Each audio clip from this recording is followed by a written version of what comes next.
We've gotten this question now from a few parents, which is what to do with ED, RD, EA, which is regular decision, early decision, and early action. So let's just quickly kind of go through this. For those who do not know, I'm going to cover this in maybe 7 minutes.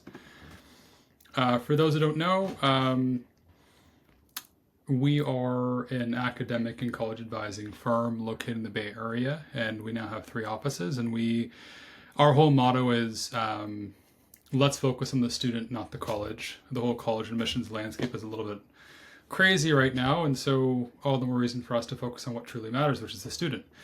We're holistic in our approach, and our whole objective is to have happier students, less stressed families, and better admission outcomes by following the student, not the college. So, quick thing about our differentiation.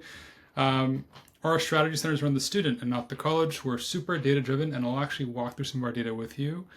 And we're really integrated into our community. We know our schools. And just to quickly also highlight, we are actually sponsoring half a dozen high schools this year and a couple of academic foundations. And I'm so thrilled about that. So we're putting our money where our mouth is.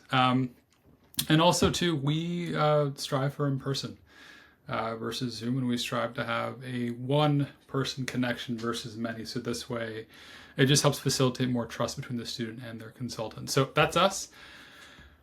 About me, I think you may have now seen me do a few of these. I'm the owner of StrivePath, and I'm also the founder. My background is finance, having done banking. I also did consulting, went to Cornell and Columbia, and spent the last 15 years in healthcare. Started this because I felt like we're doing college admissions a little bit backwards, and so my whole objective here is to almost reset everyone and focus everyone on what matters, which is the student. So, to the meat. Okay, so what you're looking at here, by the way, we crunched a lot of numbers. We looked at a bunch of different schools, actually over 300 schools or colleges. We took a look at their regular admission rate. So for those schools that had early admission, we actually took out the early admission rate to get the regular admission rate.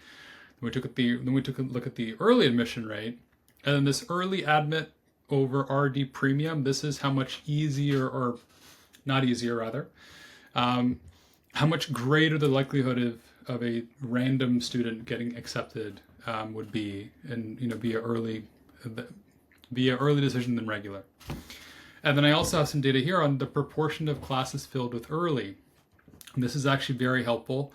And so here's, I'd say, the takeaway. There are some schools that really love early decision. So if you take a look at Northeastern's early admission rate is 39% versus regular 4.5%. So if you've actually already been speaking with us, you already know this. Tulane is another great one. They actually have a number of ED rounds as well. And so these are schools that really prioritize trying to fill up their classes with early admits. Now, there are, of course, some other colleges like Amherst, which we'll get to in a second, who might be reserving their early spots for a different type of student. But net, for some schools, early admit rates can be much higher than regular admit rates, which means if there's a school that you really like, check out their early admit rates to see if it makes sense for you to apply early. We're going to cover that. All right, what is ED versus EA versus REA? So early decision, I think the big thing to know is it is binding. You have to commit to attend if you're accepted. Early action may not be binding, and restrictive early action also may not be binding. They're just more restrictive with respect to like the other schools you can apply to or not apply to. The application deadline, typically November, right? But rolling admissions, which we'll get to later, those applications are open now. Decision notification, you can see here December to February. And other applications, so if you apply to early decision, you can't apply to other schools. You could, in some cases, apply EA to other schools. Early action, you can still apply to multiple schools. Restrictive early action would be like a Harvard or a Princeton. You can't apply EA or ED to private schools via early decision or early action. And then commitment, you must attend if accepted. And then here with early action, there's no commitment until May 1st. Okay. Now, I want to also just level set that this was not designed to benefit the student, unfortunately. Colleges are businesses, and so obviously they are looking out for their best interest, which is yield. And so in today's market, where you've got students applying to like over 20 colleges, managing yield is super important, especially for those that may not be like in the top, call it, 30 to 40 ranking, right? And they're fighting for yield. And so they've got ED, restrictive early action to kind of help, I'd say, lock in students early, at least mentally, so they don't have to worry about yield. Now, a lot of these admits slots are reserved for athletes and full pay students. And so what colleges really want to avoid is they want to avoid low yield, which leads to low enrollment, which leads to finance issues. Right now, it's gotten so unpredictable for colleges to know, unless of course you're in like the top 20, 30 schools, what your enrollment's going to look like. And so there's just a massive fight, right, to maximize yield, which means yield, by the way, is if you give admission offers to 100 students, how many of those will actually attend? Okay, so, all right. Now,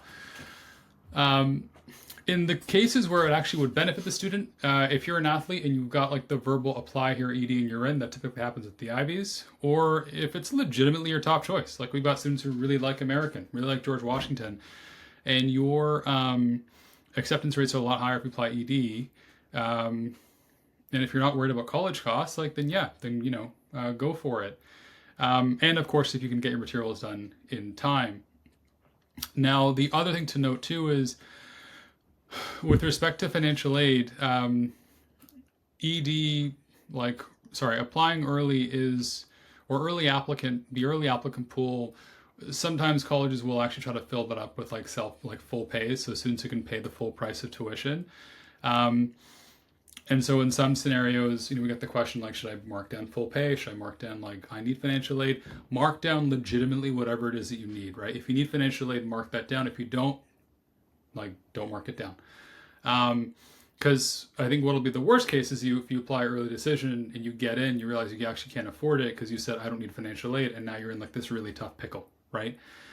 Which kind of brings me to the last point, which is reneging your offer of admission.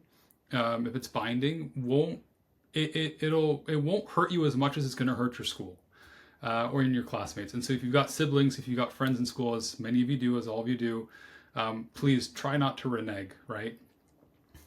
Let's try to kind of keep things above board. But if you legitimately said hey, I need aid, you get an offer of admission and the aid is not that great, then I think that's a very different conversation. And I think the door is much more open for you to say look, I legit cannot afford to come here. All right. And then also class sizes may also impact ED chances. So what I mean by this is, smaller colleges are most likely to use more of their ED slots for athletes or other special cases. So an example is Amherst. If I go back here, so Amherst, so they have an early admission of 32%, but turns out 70 of their admit slots are actually for athletes. And so once you pull out the 70 admit slots for athletes, their admission rate actually drops from 34% to 20%. So keep that in mind. So if you see a high ED over RD multiple or EA over RD multiple, just factor in class size. Typically, the larger the class size, the more likely it actually legitimately is a better shot for you to get in if you were to apply early action or early decision. Last thing, rolling admissions.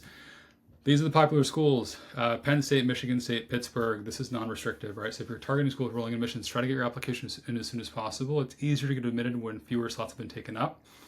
And you're also not locked in or bound if you're accepted into that institution, right? So these are the popular ones. Cool. And then with that, thank you so much. Do not hesitate to contact us if we can be helpful. That's our email. That's our phone. Although with our phone, just really leave a voicemail. We get a lot of spam callers, so just leave a voicemail and I'll give you a call or a text back. So with that, thanks so much.